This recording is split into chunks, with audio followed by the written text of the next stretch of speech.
It is a new era for the Lafayette Symphony Orchestra. Fresh off his first concert with the group, we're sitting down with Kellen Gray, the new artistic director and conductor. This has been a long search to get you here. 2 years, what does it mean? Oh, well, it's incredibly exciting. You know, it's always an exciting time whenever a community wants to welcome you in and take a little bit of what you are as an artist and make it a part of them. And so I'm just really excited for this sort of merger and this relationship that we have here.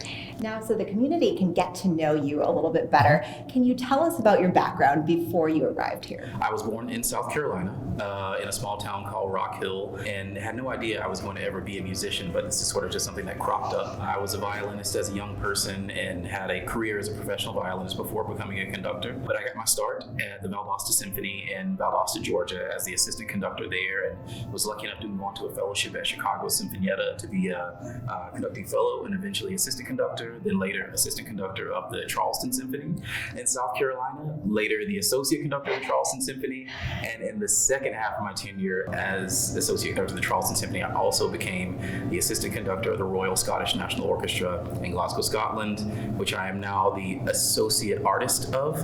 And the first person to hold that title, which I'm really proud of, and I now hold that jointly with my role here as a conductor and artistic director. So yes, it's an impressive resume, folks. So conductor, violinist, yes. Beekeeper too. You gotta explain that one. Oh, you heard about that. I did. Yes, so there was a little time where I wasn't in music and I was taking a little break. Like a lot of us, I got kind of burned out.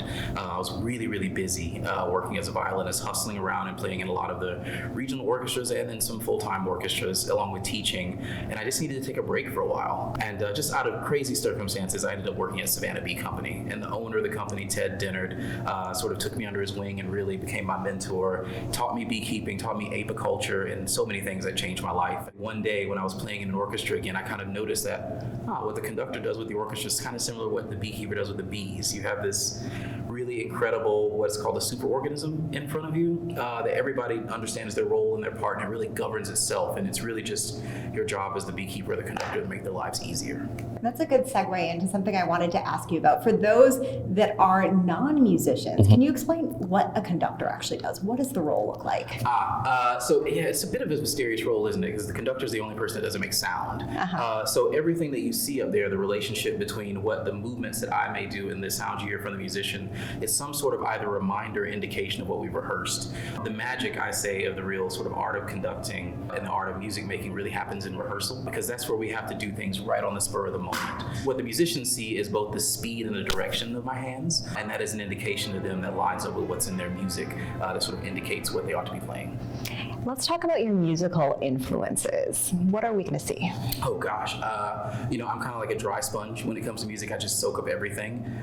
From my childhood, I heard everything from Barry Manilow to Barry White and George Clinton and the P-Funk All-Stars and Niccolo Paganini and Beethoven and Whitney Houston, all in the same day and all at once. And so really that's what a lot of my musical influence is made of all these sort of things sort of woven together all at once. It sounds like fun things are coming for the orchestra. Tell us about your goals.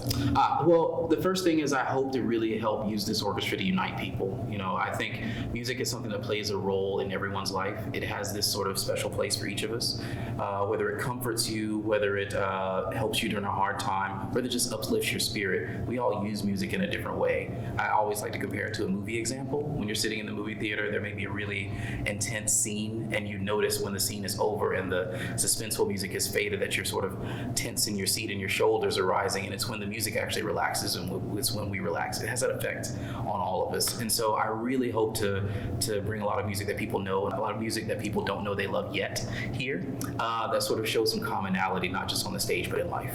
Well, we are looking forward to hearing that. Thank you for letting us get to know you a little bit better. The next concert for the Lafayette Symphony Orchestra is coming up December 14th, Holiday Pops. And now we're going to hear a little bit from the orchestra so you can get a taste of what they're all about.